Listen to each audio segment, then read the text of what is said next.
Assalamualaikum dan salam sejahtera. Bertemu kembali dalam edisi MG 30 Ogos 2020. Susulan kejayaan membersihkan Pasar Borong KL di Selayang sejak bermulanya Perintah Kawalan Pergerakan PKP pada Mac lepas, kini Datuk Seri Dr. Edmund Santara memberi tumpuan kepada Jalan Petaling atau lebih popular dengan panggilan Petaling Street. Datuk Seri Edmund Santara yang juga merupakan Timbalan Menteri Wilayah Persekutuan berperanan menjaga ibu kota dan berikrar tidak sesekali menutup matanya. Sebaliknya akan memastikan Petaling Street dikembalikan kepada warga tempatan dalam masa terdekat. Kata ahli Parlimen Segamat itu, beliau sememangnya sudah banyak menerima aduan berhubung Petaling Street sejak awal-awal lagi. Laporan COVID-19, Kementerian Kesihatan Malaysia melaporkan sebanyak 17 kes baru direkodkan hari ini. Daripada jumlah itu, 15 kes merupakan kes import, manakala 2 lagi kes tempatan. 2 kluster baru dikesan iaitu kluster MV Glen di Selangor dan kluster Telaga di Kedah. Dilaporkan juga 1 kematian baru dilaporkan di Kedah. Bagi status keseluruhan terkini COVID-19 di Malaysia, terdapat 10 kes dilaporkan sembuh dan discharge pada hari ini. Ini menjadikan jumlah keseluruhan kes sembuh dan discharge di Malaysia adalah sebanyak 9,048 kes dengan kadar kesembuhan 96.94%. Bagi laporan kes baru hari ini, terdapat 17 kes baru dikesan positif COVID-19 yang melibatkan 15 kes import dan 2 kes tempatan. Ini menjadikan jumlah kes positif COVID-19 di Malaysia adalah sebanyak 9,334 kes. Terdapat 7 kes yang masih dirawat di ICU dan 5 kes memerlukan bantuan alat pernafasan. Duka cita, dimaklumkan terdapat 1 kes kematian dilaporkan hari ini. Ini menjadikan jumlah kes kematian berkaitan COVID-19 di Malaysia sebanyak 126 kes. Meskipun sistem kerajaan elektronik e-kerajaan dilaksanakan, Perdana Menteri Tan Sri Muhyiddin Yassin memberi jaminan jumlah penjawat awam seramai 1.6 juta orang di seluruh negara akan tetap dikekalkan. Beliau berkata ini kerana penjawat awam masih diperlukan untuk melakukan tugas-tugas lain bagi meningkatkan lagi keberkesanan penyampaian perkhidmatan. Justru tidak timbul isu pengurangan jumlah sedia ada. Menurut beliau lagi, penggunaan teknologi sememangnya tidak boleh dielakkan. Namun pada masa sama, tenaga penjawat awam diperlukan untuk meningkatkan lagi produktiviti dan kualiti perkhidmatan. Kita bertindak seperti biasa. Kerana keberadaan kita di sini is to serve. Yeah, because you serve, then government pay you the salary. It's not free. But it's not to serve me. It's to serve your people. You work in Sarakan to serve Sarakan people. And of course, beyond Sarakan is the whole state of Sabah. Of course, the whole Malaysia. Anytime when things are so difficult, make things easy lah. Boleh tak? Ngangguk aja tapi tak semua. Make things easy. Don't frustrate people. Suruh orang tunggu beratur berbaris-baris.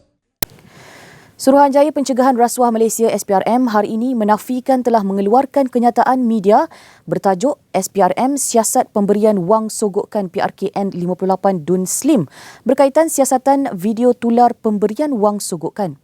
Menurut satu kenyataan, mereka yang mempunyai maklumat berkaitan rasuah atau apa-apa salah laku pada pilihan raya kecil Dewan Undangan Negeri Slim diminta menyalurkannya kepada Suruhanjaya tersebut.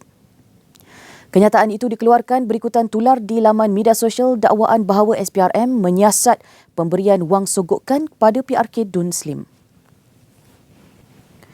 Pengarah Parti Amanah Negara, Khalid Samad, hari ini mengakui kemenangan calon Barisan Nasional BN Muhammad Zaidi Aziz di pilihan raya kecil Dewan Undangan Negeri Slim semalam menunjukkan kerjasama antara Parti Pribumi Bersatu Malaysia, PAS dan UMNO berpotensi menguasai politik negara. Merujuk ciapan Twitter beliau hari ini, Khalid berkata kesatuan atas dasar khianat, rompak dan jual agama kali pertama dihadapi dan untuk menghadapinya, mereka juga perlu bersatu. Justru itu, bekas Menteri Wilayah Persekutuan daripada Pakatan Harapan itu berkata gabungan pimpinan Datuk Seri Anwar Ibrahim juga harus bersatu sesama sendiri. Pesuruhjaya PAS Johor Abdullah Husin berkata, setakat ini pihaknya tidak menentukan sasaran jumlah calon dari Dewan Himpunan Pendukung PAS di HPP Negeri untuk bertanding dan sebarang keputusan mengenainya bergantung kepada PAS Pusat dan keadaan semasa. Abdullah Husin berkata apabila sudah bergabung dengan pihak lain di dalam Muafakat Nasional dan Perikatan Nasional, maka sudah tentu ada kompromi dari segi pemilihan calon. Justru, walaupun calon bukan Islam yang akan dipilih dan mewakili gabungan tersebut, PAS Johor dikatakan akan tetap memberikan sokongan penuh. Sedikit berita dunia. Korea Utara menyiarkan nombor misteri yang diandaikan sebagai kod mesej di halaman YouTube untuk perisiknya di Korea Selatan buat pertama kali semalam. Satu klip video yang disiarkan pada akaun YouTube Radio Pyongyang kendalian kerajaan yang mana seorang pengacara perempuan membaca apa yang disifatkan sebagai satu tugasan kajian semula teknologi maklumat pendidikan universiti untuk ejen ekspedisi nombor 719. 303페이지 1번, 670페이지 -10번.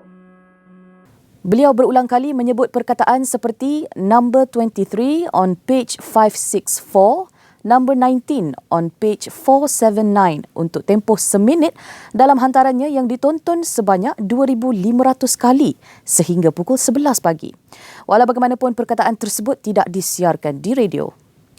Sedikit berita sukan. Barcelona terdesak untuk mendapatkan 250 juta pound sterling atau 1.390 bilion ringgit daripada Manchester City sebelum melepaskan Lionel Messi. Ketiga peguam City sedang menilai klausa dalam kontrak Messi yang memberikan harapan mereka boleh mendapatkan bintang Argentina itu secara percuma. Bos Barca berharap City boleh bersetuju dengan pertukaran pemain selain wang tunai berbanding membawa kes bernilai 630 juta pound sterling atau 3.503 juta ringgit itu ke mahkamah. Perkara utama yang masih menjadi persoalan, adakah Messi mendapat persetujuan Barcelona untuk ke City atau syarat perpindahan kontroversi terbesar dalam sejarah bola sepak itu akan ditentukan FIFA atau Mahkamah Timbang Tara Sukan. Baiklah, sekian dahulu daripada saya buat masa ini. Teruskan layari portal Malaysia Gazette di www.malaysiagazette.com untuk info-info terkini. Bunda senyum riang menerima bahtera merdeka. Putra-putri sayang, putra-putri sayang sedang berjuang. Selamat menyambut kemerdekaan ke-63 daripada seluruh warga kerja di Malaysia Gazette. Saya Zazrina Zainuddin untuk edisi MG.